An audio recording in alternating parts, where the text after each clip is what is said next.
Well, maybe it's time for the whole show to regenerate.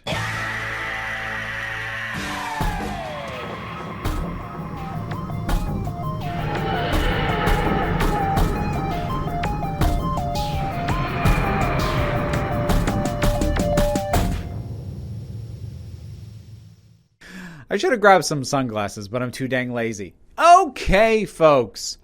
This, it's funny. This is a topic that was actually spurred on by some stuff that I saw on Twitter a little while back at the time that this will actually be released. Some people making a case for why they think it might be time to reboot Doctor Who.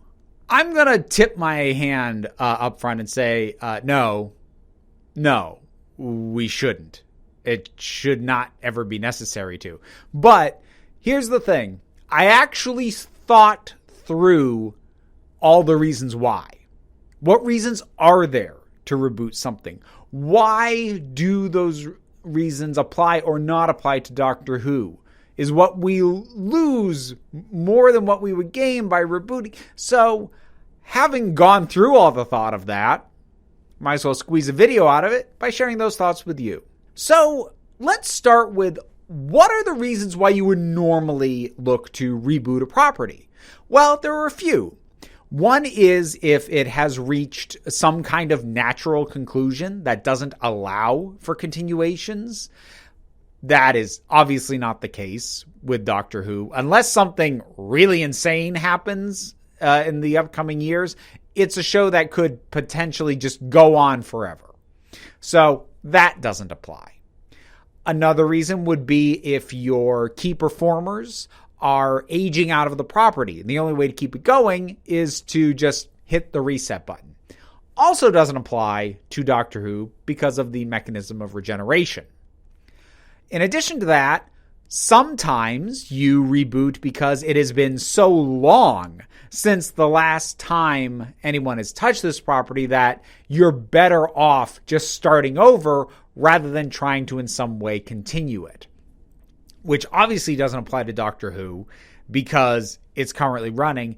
And even if we were to try and apply that logic, even if it went off air and was off air for a while, it's come back from that before. Like, we take it for granted at this point that Russell T Davies, when he brought back Doctor Who in 2005, did it as a continuation of the original show. He didn't have to do that. He could have rebooted it from scratch. There were some people even inquiring that of him, wondering like, oh, are you going to change it so it's not a police box? You're going to make it a red phone box. You're going to change this. You're going to change that. You're going to start over. Like, he could have done a clean break. It was the perfect opportunity to do it, to be honest. At that point, it had been off the air for so long that you're introducing it to a whole new generation of fans anyway. Is there a point in tying it back to the old stuff? Wouldn't it be cleaner to reboot? Yeah, probably, but he didn't. And I think that's worth remembering. But what are some other reasons to reboot? Because there are a few others. Sometimes continuity gets so tangled and muddled that it becomes distancing and off-putting for new people to come in, and you have audience stagnation. That's the kind of thing that happens with comic books all the time. And that is about the one that I think might have some validity and actually apply to something like Doctor Who. Because, let's be honest, the show has been going for a while. And I don't mean like the total 50 plus years. I forget what, we're 2 years away from the 60th now. I'm not talking about that. I'm talking about just the revived series. We're going to be getting series 13 next. And at this point, continuity has gotten more convoluted. And was some of the stuff I saw brought up on the Twitter thread. Like, is Gallifrey around or not? Is the Doctor a Time Lord or not? What planet are the Cybermen from? Like, these sorts of things, that the fact that there are multiple answers to these and many other questions would seem to indicate continuity has gotten so tangled that maybe it's time to just get a clean slate. I still don't think that would justify a reboot, though. And here's why. part of the beauty of a show like Doctor Who that makes it unique when compared to other things with sprawling continuity like comic book universes, and this is true in general, but it's doubly true of Doctor Who. Continuity is only as big a problem as you make it. Because here's the thing. Something like a comic book universe, something like, to pick one of my favorites, Spider-Man. Over the years, things have gotten more complicated.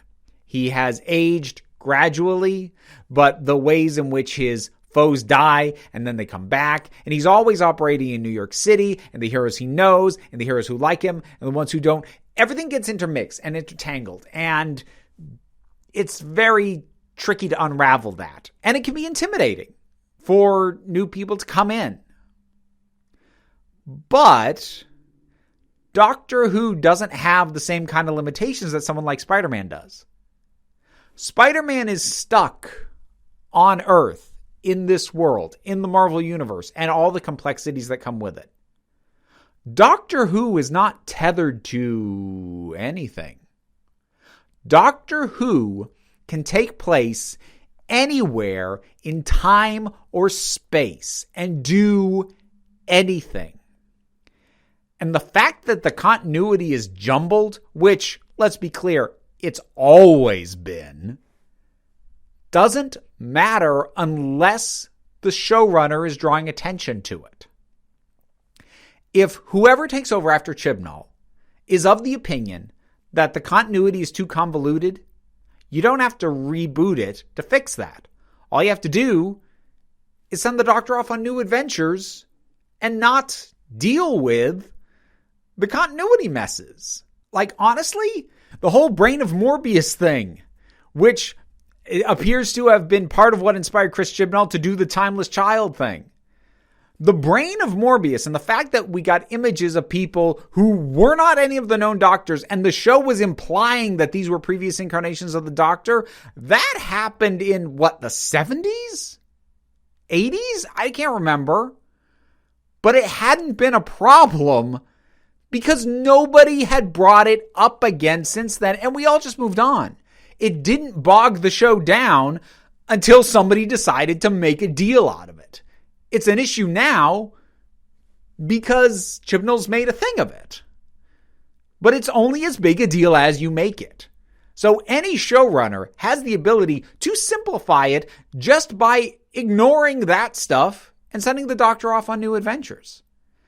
Oddly enough, Chibnall actually kind of did this with Series 11, which didn't really have much of an ongoing story, didn't have any recurring characters come in, recurring villains, did almost no direct tie-ins to the continuity, and was much more self-contained as a whole and on an episode-by-episode basis. Yet, it also didn't, while it gave a boost to the ratings, certainly versus Series 10, it wasn't sustained in the way I think a lot of people had hoped, and it probably wasn't even as big a boost as some had wanted. But here's the thing, and this is where I'm going to try and meet the idea of rebooting the show halfway.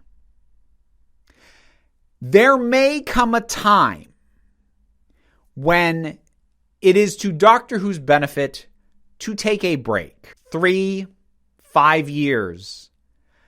To be gone long enough for us to miss it. So I'm not talking about the fact that, like, oh, we haven't had a proper series in a while, we've just had a couple specials. That's happened before. That's not what I'm talking about. We may reach a point where we genuinely need a chance to miss the show. But even more important than that, there is a reason I brought up comic books in relation to all this, not just as a comparison. There is something that comic books do that is a cheap trick, but it works. You restart the numbering. And by that I mean Series 11 may have been more approachable.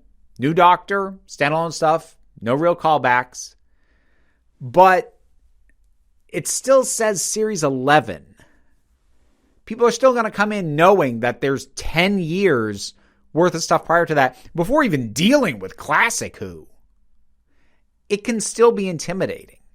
So hypothetically, if Chibnall's done after Series 13, somebody new comes in for Series 14, doesn't deal with all the continuity messes that might still be sitting around, we get a new Doctor, it's a clean slate start, but if it's still called Series 14,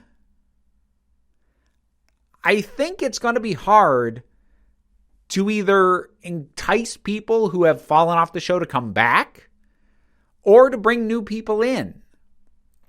Because a number that high is intimidating. And for people who have fallen off the show for whatever reason, numbering it and continuing the numbering means you're still tying it to the thing that they lost interest in. It is very common in comic books. Well, reboots are common in comic books, a bit more of a DC thing than a Marvel thing. But reboots, full continuity reboots, do happen. But you know what's way more common than that? Renumbering. Starting a new series, same character, not even breaking continuity and detaching from what had gone on before, but starting with a new number one issue. And let's be honest, this is a technique that the comics industry abuses, but they abuse it because it works. Number one issues always sell more.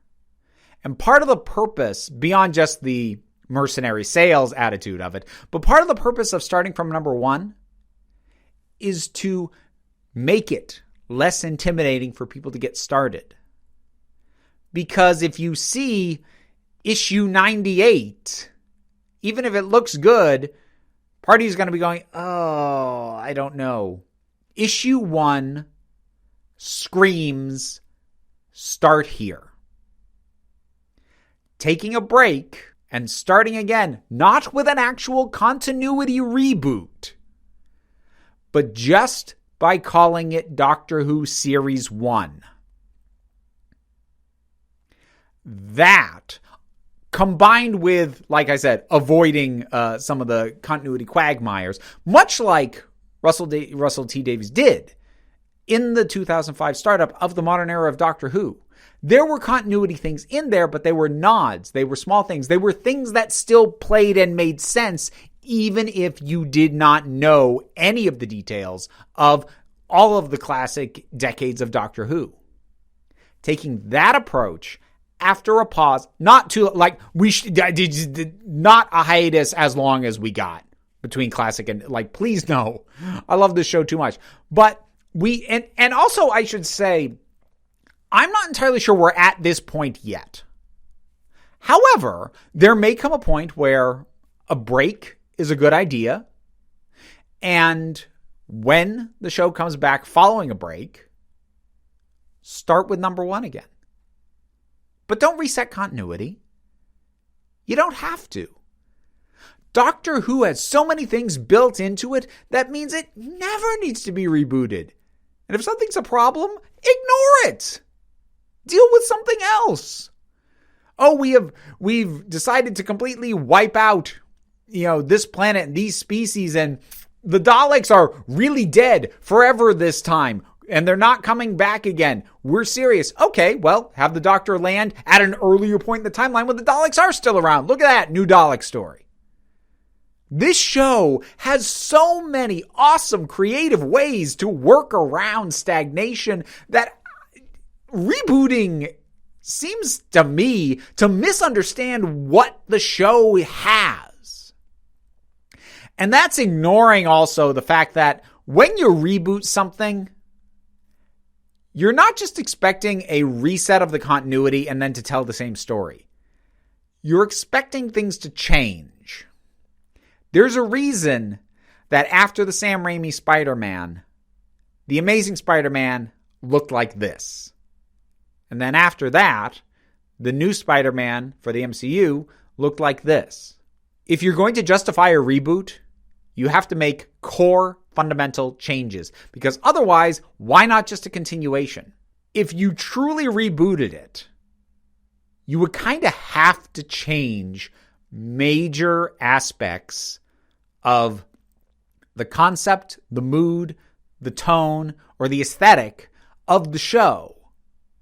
You'd have to change some of the iconography. You'd have to change things in a way that would explain why you couldn't just be continuing this within the same continuity. You want to see how this can bite you in the butt? One of the major issues, certainly one of the ones that I had with, oh God, I can't believe I'm going to bring this up, Ghostbusters 2016. I'm sorry, but one of the issues with that was the fact that there was absolutely no reason that that story could not have happened in continuity with the originals.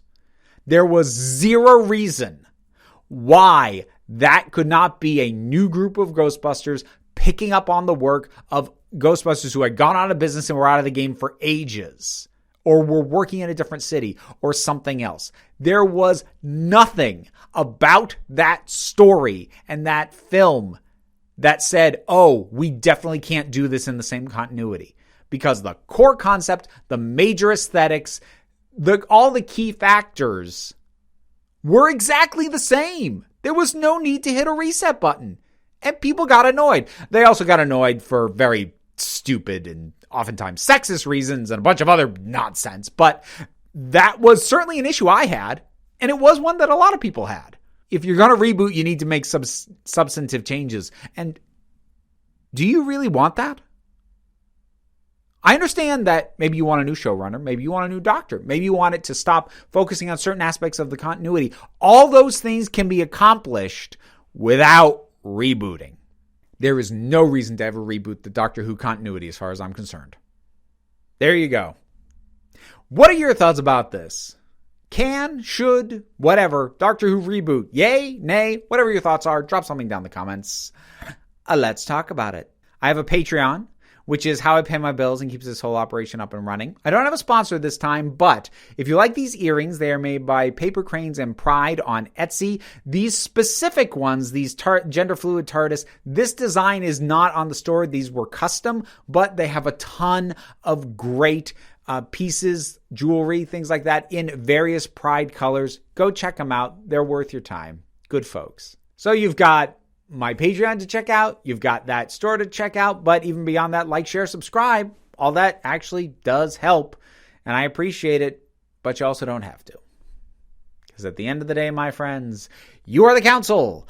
I just run the meetings. And until next time, this council is adjourned.